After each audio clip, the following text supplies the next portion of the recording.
Assalamualaikum warahmatullahi wabarakatuh. Perkenalkan, nama saya Fauziana Fiaqtafeni, mata kuliah Etika Profesi Hukum kelas B dengan dosen pengampu Bapak Samriadi SHMH. Pada kesempatan kali ini, saya akan menjelaskan materi terkait etika profesi tentang kode etik hakim. Pengertian dari kode etik dan atau pedoman perilaku hakim adalah panduan dalam rangka menjaga dan menegakkan kehormatan, keluhuran martabat, serta perilaku hakim dalam menjalankan tugas profesinya dan dalam hubungan kemasyarakatan di luar kedinasan.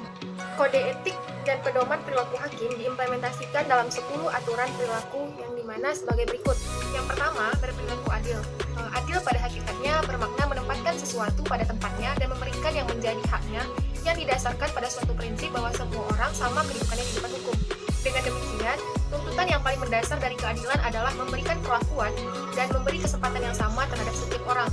Oleh karenanya, seseorang yang melaksanakan tugas atau profesi di bidang peradilan memikul tanggung jawab penegakan hukum yang adil dan benar harus selalu berlaku adil dan tidak membeda-bedakan orang. Yang kedua, berperilaku jujur.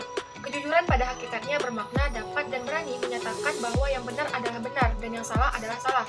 Kejujuran mendorong terbentuknya pribadi yang kuat dan membangkitkan kesadaran akan hakikat yang hak dan yang adil. Dengan demikian akan terwujud sikap pribadi yang tidak berpihak terhadap setiap orang dalam persidangan maupun di luar persidangan.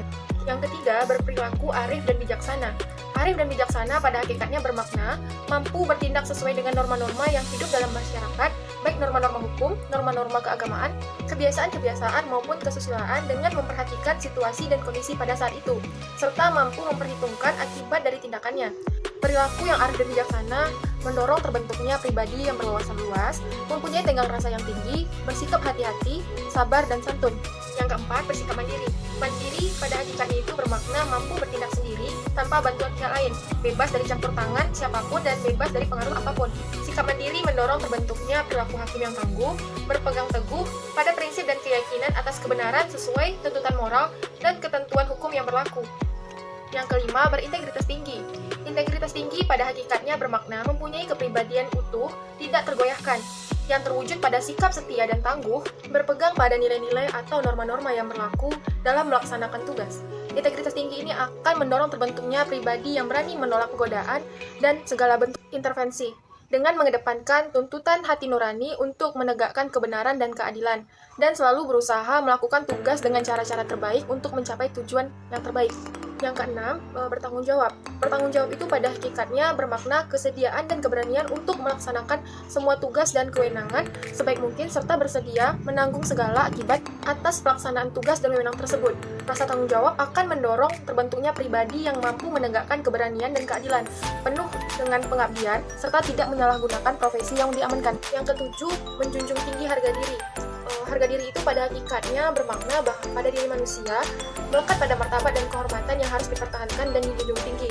Prinsip menjunjung tinggi harga diri, khususnya hakim, akan mendorong dan membentuk pribadi yang kuat dan tangguh, sehingga terbentuk pribadi yang senantiasa menjaga kehormatan dan martabatnya sebagai aparatur peradilan. Yang kedelapan, berdisiplin tinggi. Disiplin pada hakikatnya bermakna ketaatan pada norma-norma atau kaidah-kaidah yang diyakini sebagai panggilan luhur untuk mengemban amanah serta kepercayaan masyarakat. Mencari keadilan, disiplin tinggi akan mendorong terbentuknya pribadi yang tertib dalam melaksanakan tugas, ikhlas dalam pengadilan, dan berusaha untuk menjadi teladan dalam lingkungannya, serta tidak menyalahgunakan amanah yang dipercayakan kepadanya. Yang kesembilan, berperilaku rendah hati. Rendah hati pada hakikatnya bermakna kesadaran dan keterbatasan kemampuan diri, jauh dari kata kesempurnaan, dan terhindar dari setiap bentuk keangkuhan. Rendah hati akan mendorong terbentuknya sikap realistis, mau membuka diri untuk terus belajar, menghargai pendapat orang lain, menumbuh kembangkan sikap tenggang rasa, serta mewujudkan kesadaran, kesederhanaan, penuh rasa syukur, dan ikhlas di dalam mengemban tugas. Dan yang ke-10, bersikap profesional.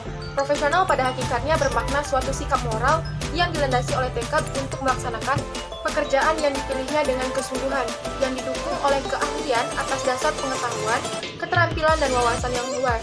Sikap profesional akan mendorong terbentuknya pribadi yang senantiasa untuk meningkatkan pengetahuan dan kinerja, sehingga tercapai setinggi-tingginya mutu hasil pekerjaan, efektif dan efisien.